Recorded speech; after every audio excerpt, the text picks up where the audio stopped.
तो जब हम एनर्जी ट्रांसफ़र की बात करते हैं, एनर्जी ट्रांसफ़र इज़ रियल। जो लोग इसके बारे में नहीं मानते हैं, वो अलग बात है, पर ये रियल है, इसमें कोई दो राय नहीं है। आपके आपके ऑरा से दूसरे के ऑरा में एनर्जी ट्रांसफ़र होती है। अब उसमें बापूजी ने समझाया कि जब आप किसी को याद करते हो तो एक्शन का रिएक्शन आता है। आपने याद किया किसी को, आपके ऑरा, ऑरा मतलब आपका जो आकाश तत्व में जितना भी फीलिंग्स, इमोशंस, रिकॉर्डिंग जो कुछ भी है, उस आत्मा उस दूसरे जिसको आप याद कर रहे हो उस आत्मा के प्रति, वो भी आपके अंदर आपके आकाश तत्व में रिकॉर्डेड है। आपके ऑरा में, आपके आकाश तत्व में जो भी फीलिंग्स, इमोशंस भरे हैं, वो उसको टच करेंगे। इसलिए बापूजी इसमें क्या कह रहे हैं, तुमने उसे याद किया, तुम्हारी पावर उसमें गई। तुम्हारी पावर उसमें गई तो उसका जो कचरा है, मतलब अगर वो आत्मा विकारी है, क्योंकि बापूजी ने उस वीडियो में ये भी बोला कि ये तो जो राग, द्वेष, ईर्ष्या ये सब छोड़ने की जो बात आ रही है, तो छोटे-छोटा विकार है।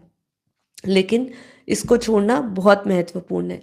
तो ये भी अगर किसी आत्मा को जिसको याद कर रहे हो वो नेगेटिव है।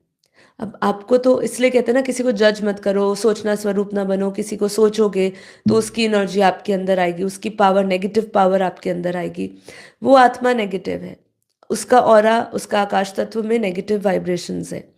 आप उसको याद करोगे, उसकी एनर्जी, उसके ऑरा में जो नेगेटिविटी है, उसके आकाश तत्व में जो नेगेटिविटी है, वो आपके ऑरा में आएगी।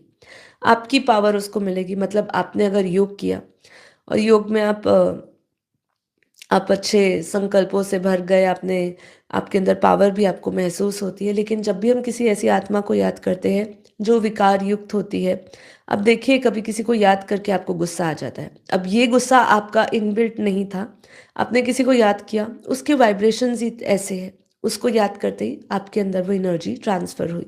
तो एनर्जी ट्रांसफ़र इज़ रियल। इसलिए बापूजी कहते हैं सोचना स्वरूप नहीं बनना। इसलिए जो साधक होता है, जो रियल साधक है या जो संत हैं, वो हमेशा अपना ग्रुप डिसाइड करते हैं, अपना सर्कल डिसाइड करते हैं, मुझे किसके साथ रहना है, किसका संग लेना है, किसको याद करना है, किसको याद नहीं करना है।